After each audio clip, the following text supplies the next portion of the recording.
Just a reminder, you can catch me recording this podcast live on AMP. AMP is a new live radio app that lets you call in and chat with me in person while recording. Get the app on Apple's App Store and make sure you follow me at John Middlekauff to get notified when I go live.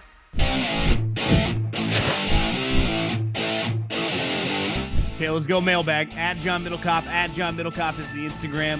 Fire in those direct messages. Very, very easy to get in the show. Just fire in the DMs and get your question answered here on the pod. What is your take on Deion Sanders? He's been shaking things up in college football realm and just shut the haters up briefly with an impressive win over a well-coached TCU team. A lot of people still have him losing record this season, but the buzz is hard to ignore. Do you think he's wanting to work his way to the NFL? If so, do you think he has a long ways to prove himself before an NFL team takes him seriously as a coach? Do you know what I hate? And this happens in college football. It doesn't happen in the pros because I can't steal a coach. That I've seen so many takes on the interweb of like, enjoy Deion while you have him. He'll be gone in 18 months. Why do we always have to do that? Why do we always have to do that? Can't we just enjoy it? If he's there 3 years, awesome. If he leaves in 2 to go to Texas or Florida, so be it. But can't we just enjoy it while it's here? Clearly, if he wins the next couple years, all these transfer portal players, some of these programs, Texas, if Sark doesn't win, Florida with Billy Napier, will offer him $150 million. They just will, right? And who knows? Maybe the Cowboys, if he's number one, his quarterback, his son gets drafted, maybe that team wants to hire him if they have the number one overall pick in a couple years. Obviously, the Cowboys probably wouldn't, but you know what I mean. He's going to have options. Deion Sanders now, with just that one game, and if he just goes 6-6, he is going to have a ton of options. That's a fact. Let's face it. Last year, Auburn didn't offer him the job. They went with Hugh Freeze. A couple years ago, Florida State, Mike Norvell, which Norvell is going to turn out to be just fine. But you know what I mean? I can already see, I can already see something. I have some theories and educated guesses that I can see coming from a mile away. Ohio State, like the Ryan Day thing, he's not going to be treated like Urban Meyer Saban. He is going to be nitpicked with a fine-tooth comb. And if he ain't beating Michigan and he ain't winning natties, he's not some guy on scholarship. I can already see Kalen DeBoer, the dude at Washington. Google his resume. He wins everywhere. Honestly, has some Brian Kelly vibes. If that guy goes in the Big Ten, let's say he wins the Pac-12 this year, wins 10, 11 games, again, goes to the Big Ten, keeps winning double-digit games, that guy's got Ohio State written all over. Just like Florida. Billy Napier ain't going to be there long. He's just not. Sark, obviously, big week against Alabama, big couple years coming up. If he wins 8-9 games the next couple years, they'll run him out of town. That's got Deion Sanders written all over it. And let's face it, if McCarthy, we've been saying Lincoln Riley, Deion Sanders fucking played for the Cowboys. So he's going to be in the mix. But let's just enjoy it. Let's just have an incredible year of Deion Sanders coaching his son, coaching both sons. Shiloh led the team in tackles. And Travis Hunter and a little running back. And it's just fun. Let's just have fun. Hey, John, just watching the first half of Washington-Boise State. And Penix has got to be the hardest player to place in the quarterback mix for the draft. The injury history is undeniable, but so is the talent. Dude throws lasers and really excels at working through progressions. If this guy gets through the year healthy, how can a front office determine whether to take the risk on this guy in the first 2 rounds or wait it out in a class that looks promising? Have you heard anything from the scouting community? I personally, don't work in the league anymore. Thought he was like a fringe first rounder last year. But I know how those meetings go. Injuries, ACL injuries, always scare teams. Once you start stacking back-to-back seasons of health, I don't think he missed a game last year. Well, if he goes back-to-back years fully healthy and he checks when he gets physicals at the combine that everything is a go, that he just had prior injuries and he doesn't have some degenerate knee, he doesn't have any question marks physically moving forward, yeah, I think he'll be drafted in the top 10. I think he's got a chance to be in the mix for the number 2 overall quarterback. Now, Drake May, I don't have his entire extensive history of high school, but if he's never had a major injury, I don't think Caleb's ever had a major injury. those two guys feels like would go ahead of him. But I would say, and listen, I haven't watched every quarterback, but to me, Michael Penix looks right now like the third best quarterback. ACL injuries, pretty sure 2, but Nick Bosa's been hurt before, had an ACL injury in high school, had major growing surgery in college. So like guys that have injury histories get drafted and then go on to have successful careers at all positions. And the one thing you feel good about with quarterback is they're pretty protected in the sport now, obviously in the pros, but in college as well. So if you feel his body can hold up, yeah, I mean, I think as of today, someone that just is kind of a football addict and watched an unhealthy amount of football, to me, he's clearly the third best quarterback. Throws just, God, his ball's so beautiful. Jacob, hindsight is 2020, but would the Texans have been better off taking Will Anderson and Jalen Carter instead of CJ Stroud? Next year's quarterback class is loaded. Texans are going to be bad this year, and CJ and Wood, and they would have been bad with CJ or Davis Mills. I don't have inside information on this, but I think it's pretty clear that the owner got involved. That the owner said, we can't go into a season with Davis Mills and Case Keenum and just be an embarrassment. Draft one of these quarterbacks, and kind of gave them an ultimatum. Because CJ Stroud, now listen, that game against Georgia was freaking awesome. And that game alone, he was a big-time talent. But who do I think's better? Drake May, Penix, obviously Caleb. Like, I'd take all those guys over CJ Stroud. Could be wrong. Time will tell. Maybe D'Amico coaches this guy up and he becomes really good. Now, if I get the guy from Georgia, then I feel pretty good about it. But yeah, I'm with you. Would you rather have, you can't do this in a vacuum though. Would you rather have Will Anderson and Jalen Carter than CJ Stroud? If CJ Stroud, the likelihood that he's not going to hit. Of course. But factor this in. The likelihood that Jalen Carter, he had to go to a place that had the infrastructure, that had veteran players who could kind of not only take him under his wing, but like that's just not going to be tolerated here. You're not even the best player on our team, even though he could be very quickly. And I think the Eagles were much more equipped to take the flyer, even though it's still risky for them, than all the other teams that were drafting really high, like the Texans, like the Falcons, like all these other teams, which he immediately improves, right? But then he becomes their best player. They can't, it's much riskier. And I think the one thing that D'Amico and obviously their GM kind of come from programs with Kyle and with Belichick, kind of avoid those guys because it can blow up in your face as well as like you can hit a home run 100%. But I think the Eagles were just in the perfect situation. They have his teammates. They have these incredible veteran players in Kelsey, Brandon Graham, and Fletcher Cox, and Slay, and all these guys who have seen it all, who've made a ton of money, who are just high-level guys. I don't think the Texans, it's worth the risk. Not when you have all these picks coming.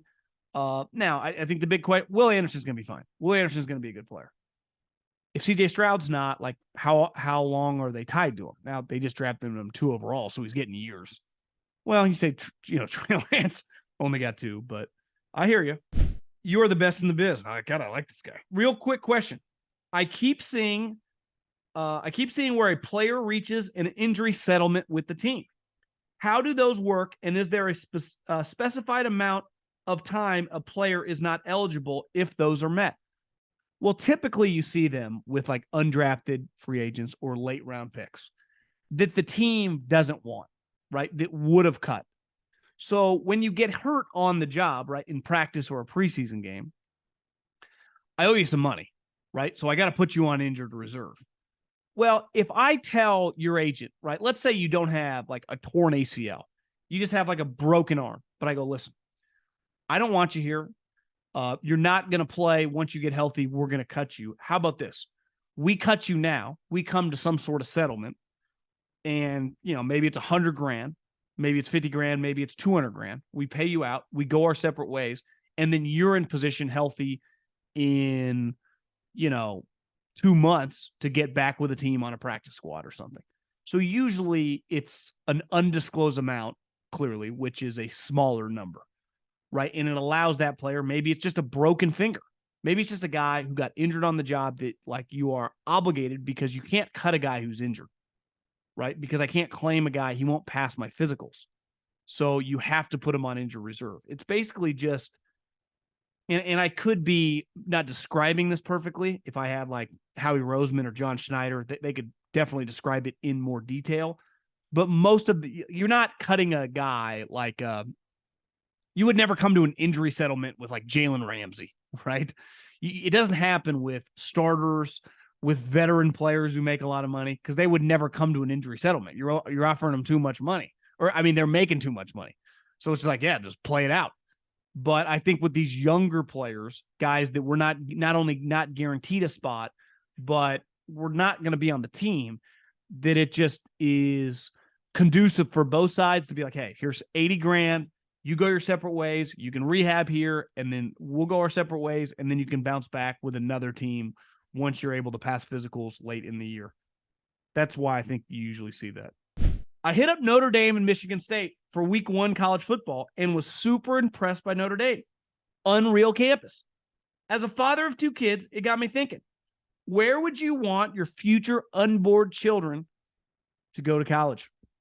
Well, let's not get it twisted that I will live, and I plan on it if they so choose. And who knows, higher education, maybe it'll be changed. And I haven't had one yet. Hell, I don't even have one on the way. So we're still 19 years minimum away from my child going to college. And who knows, like if they want to go to trade school, maybe they become an entrepreneur. Maybe the world changes. Maybe they become a full-time YouTuber. So I will not force. Education was forced on me, and I'm glad. But I was talking about it with my girlfriend last night. I was like, you got to go to college.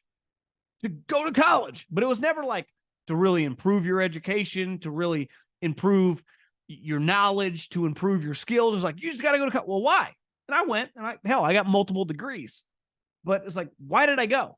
And really, most of my time spent there was partying, having, chasing girls, and setting myself up football-wise, like getting involved with the athletic program and the football program. So I'm not acting like it didn't have benefits to my life, but I didn't learn anything there besides what I was learning on my own. So I look at college a little differently, though. I went to Cal Poly, so we have athletics, but not that anyone cares about. I would love for my son or daughter to attend a school that matters athletically, but specifically in football. Hopefully football is still a really big deal in 20 plus years. Keep our fingers crossed. It's surely trending that way, but wouldn't matter. I mean, I've been to a lot of campuses, obviously, through this job. All the Pac-12 schools. I mean, USC, UCLA, Colorado's actually got an incredible campus. I always thought Utah was really underrated. Washington, Oregon are badass. Any of the schools in the South, Bama, Georgia, Florida, Clemson, you name it. I mean, wouldn't matter. But I would like Power 5. But I'm not. We are going to promote and push curiosity in my family. And, obviously there is a level of discipline of doing your homework and stuff that translates to life. But like so many times my parents were like, you got to try. Like, I don't care what they're teaching me. These classes are stupid. I do not care about chemistry. It does not matter. I literally talk about football to pay my bills now.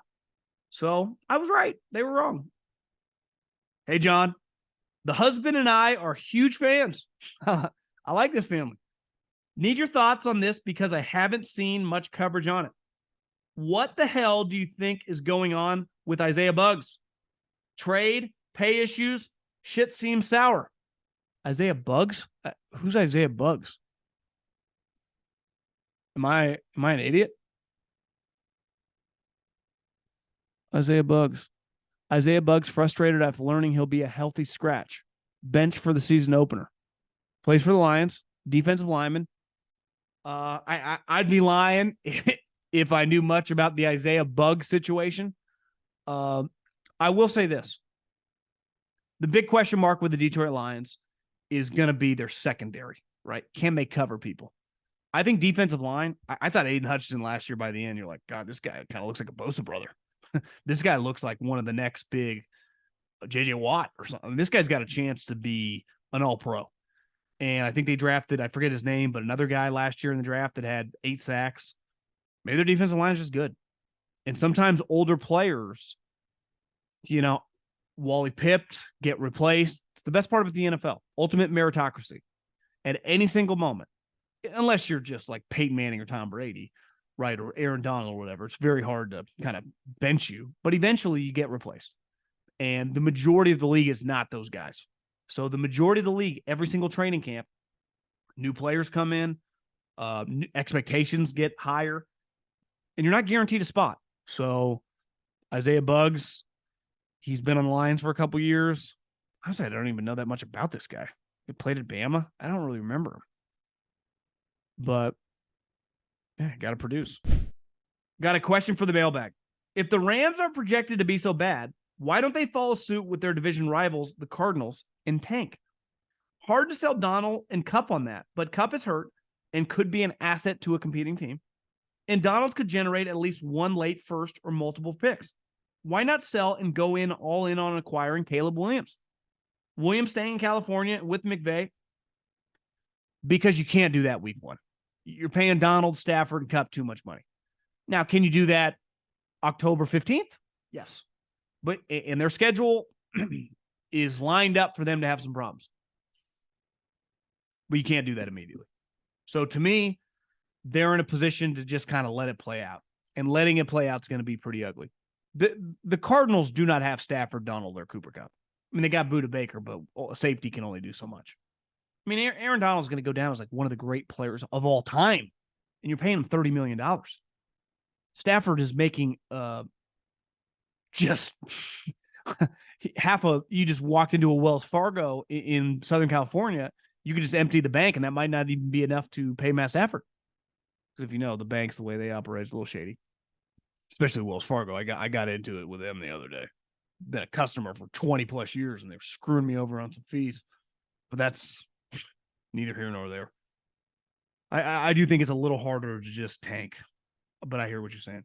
Okay, love you, man, but have to call into a question, a comma, a false media narrative you chimed in on Colin's pod that I hope you consider re-examining on your pod.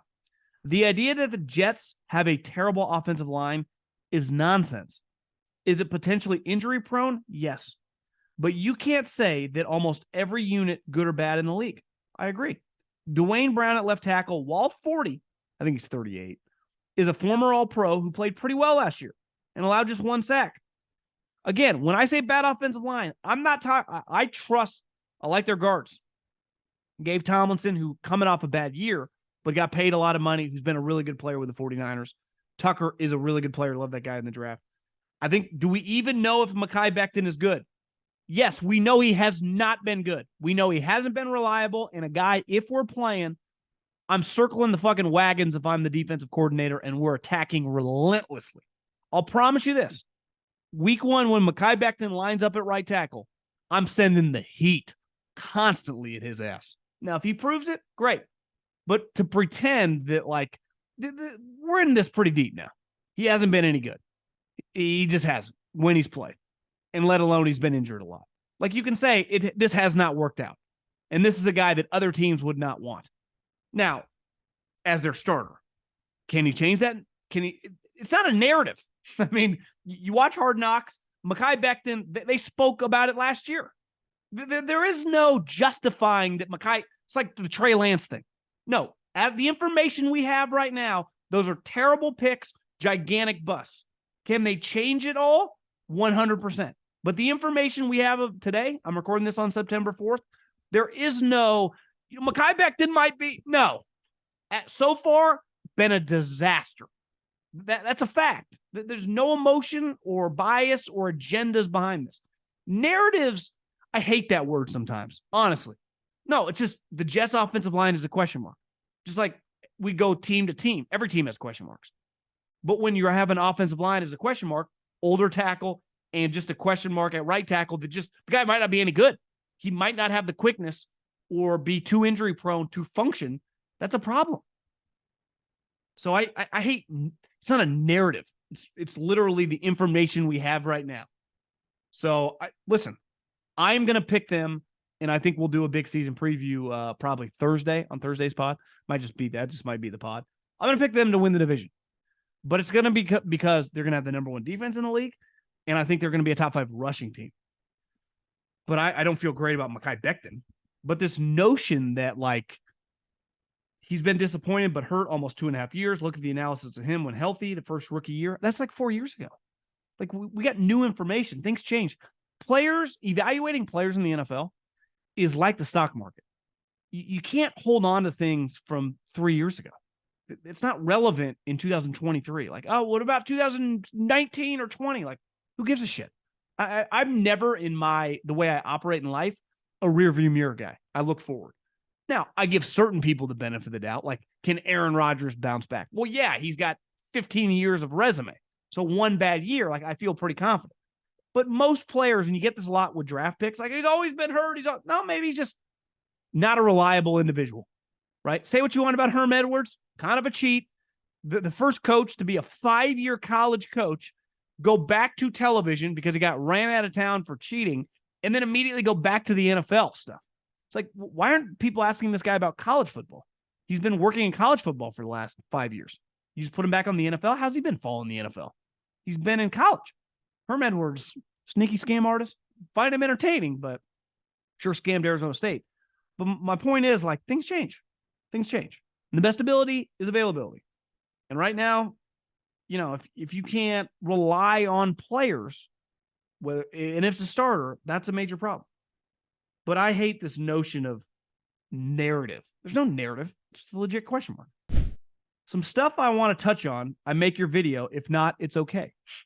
1, I think everyone's opinion of Colt being released isn't that he's some superstar quarterback. He's clearly not. But that he took all the first team reps in practice and was preparing to start. I agree with you about them drafting the guy from the 5th round and seeing what he has. I think everyone is just reacting to that. He took all the first team reps and not the rookie. It's not that Colts just turned 38 and that we knew he could have prepared someone sooner. I don't think anytime in that situation that a guy drafted in the middle rounds would get the first team reps. That's never how it would work. So in the situation that they just drafted the kid from Houston in whatever, the 5th round, if their starting quarterback like Kyler's injured and you have this veteran player in Colt McCoy, but he could be any player. He could be Chase Daniel. You could name some random backup. That guy would get the first team reps in the offseason and early in training camp. And then as time went on, you went, what's the point of this? Because that 5th round player has to earn. He's not a super high pick. You can't just put him with the ones. You have to earn that. Now, over time, you realize, what's the point of keeping Colt McCoy? We don't think he's any good, 1. 2, we might as well get a good look at this guy while we can.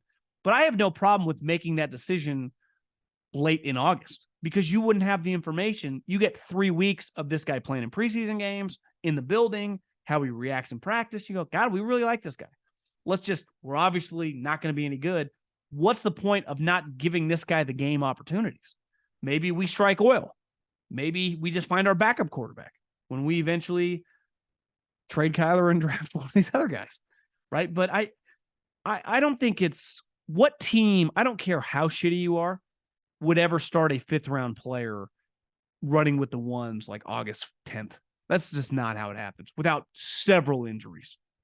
If Colt McCoy was going to be, and then you change your opinion. Like I said, football's a stock market. Things are constantly changing. Some guys are getting better. Some guys are getting worse.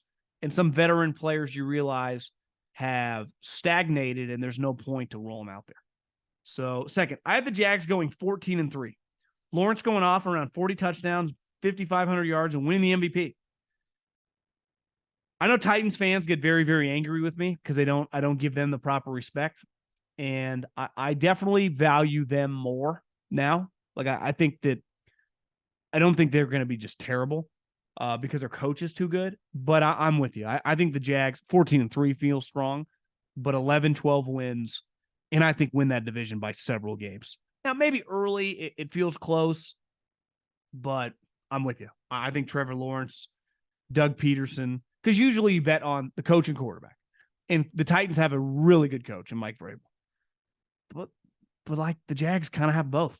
I don't know. Their coach won a Super Bowl, out-coached Bill Belichick. Like, remember that? Won another playoff game. the following year with Foles again.